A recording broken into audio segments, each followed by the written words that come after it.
Miris, kampus yang selayaknya mencetak sarjana-sarjana unggulan malah menjadi sentral sindikat pencetak uang palsu. Universitas Islam Negeri Alauddin Makassar di Goa, Sulawesi Selatan menjadi sorotan karena adanya aktivitas sindikat uang palsu yang diotaki oleh kepala perpustakaan di kampus tersebut, Miris. Terkait hal ini, ramai di media sosial unggahan-unggahan uang yang diklaim palsu. Terdapat narasi uang yang bisa terkelupas adalah ciri uang palsu.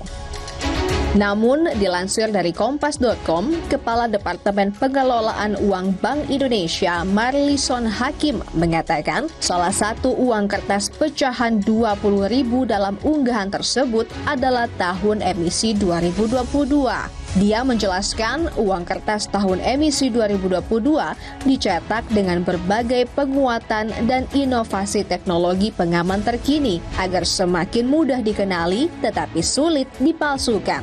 Ia pun memastikan uang palsu ataupun uang rupiah kertas asli dalam kondisi apapun, baik masih layak edar maupun sudah lusuh, keduanya sama-sama dapat dibelah seperti dalam gambar yang beredar di media sosial.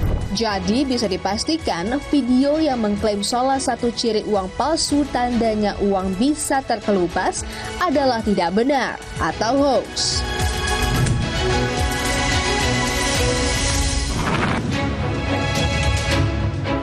Presiden Prabowo Subianto menyatakan akan memaafkan para koruptor dengan syarat mengembalikan uang yang telah dicuri kepada negara. Menteri Hukum Supratman Andi Aktas meminta publik dapat memahami lebih dalam pernyataan Presiden Prabowo tersebut. Menurutnya, Presiden tak bermaksud membiarkan pelaku korupsi bebas. Terkait pemberantasan korupsi ini, beredar narasi dengan klaim bahwa Presiden Prabowo Subianto mengumumkan adanya peraturan baru yang bisa digunakan untuk memiskinkan pelaku korupsi dana desa. Namun dalam penelusuran, tim tidak menemukan adanya aturan baru tersebut. Adapun tim menemukan narasi dalam konten klaim mirip dengan isi artikel yang berjudul "Koruptor Dana Desa akan dikenakan sanksi pencabutan harta dan pemiskinan".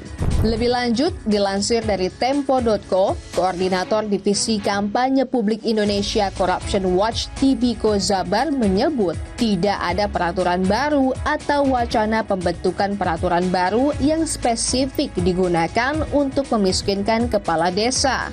Tibiko menambahkan, adapun undang-undang yang berpotensi dapat digunakan untuk memiskinkan koruptor sebenarnya adalah RUU Perampasan Aset. Namun, RUU Perampasan Aset tidak masuk dalam daftar RUU yang diusulkan DPR untuk masuk ke dalam program legislasi nasional atau Prolegnas Prioritas 2025. Jadi, video dengan narasi Presiden Prabowo umumkan aturan baru untuk memiskinkan koruptor dana desa adalah tidak benar atau hoax.